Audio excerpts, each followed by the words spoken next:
Hello everyone and welcome to frompizzatodalchawal. So today I'll be sharing the recipe of this delicious street style egg paratha. This is so quick and easy to make and is so delicious. The outer layer is super crispy and the inner egg is super soft and perfectly cooked. So do check out the recipe and give it a try. जदि आपण ए recipe को ओडिया देखिया चाहछन then ऊपर थिबा आई button link को press करंतो. So first to start with the recipe, let's make a dough. In a bowl, take 2 cups of atta or whole wheat flour and half teaspoon of salt. Give it a mix. Gradually add water and knead it into a soft dough.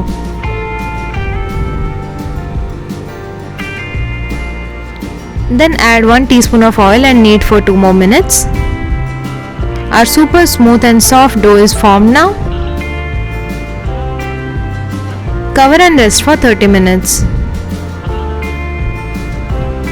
Now take a tall glass like so. Break and add 1 egg.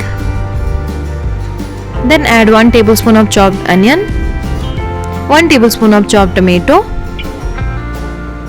chopped green chili, chopped coriander leaves and salt as per taste. Give everything a mix and keep it aside. Now dough is well rested. Now take a portion of the dough and make a ball.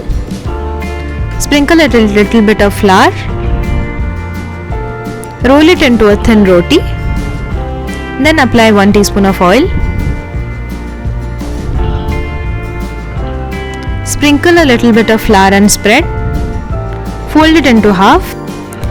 Apply oil and spread flour again. This ensures our paratha has super thin layers. Fold it into a triangle and sprinkle flour again. Roll it into a semi-thick paratha. A triangle paratha is ready. Now place it on hot tawa. Let bubbles appear. Flip and cook the other side. Then separate the top layer like so. Pour the egg mixture under the layer. Tilt the tawa so that the egg mixture flows to the top. Apply 1 teaspoon of oil. Let it cook on low flame for a minute. And then flip and cook from the other side. Paratha swells means egg is getting cooked inside the paratha. Apply oil on the other side too. Both sides are cooked perfectly now. Take it out and serve hot. I have served it with ketchup and mustard sauce. You can serve it as it is also. So our delicious street style egg paratha is ready. See how quickly we made this and this tastes so amazing. This recipe makes a total of 6 to 7 parathas. So do try it out yourselves and let me know how it turned out. If you like this recipe, do share and subscribe to my channel. Thank you for watching. Goodbye.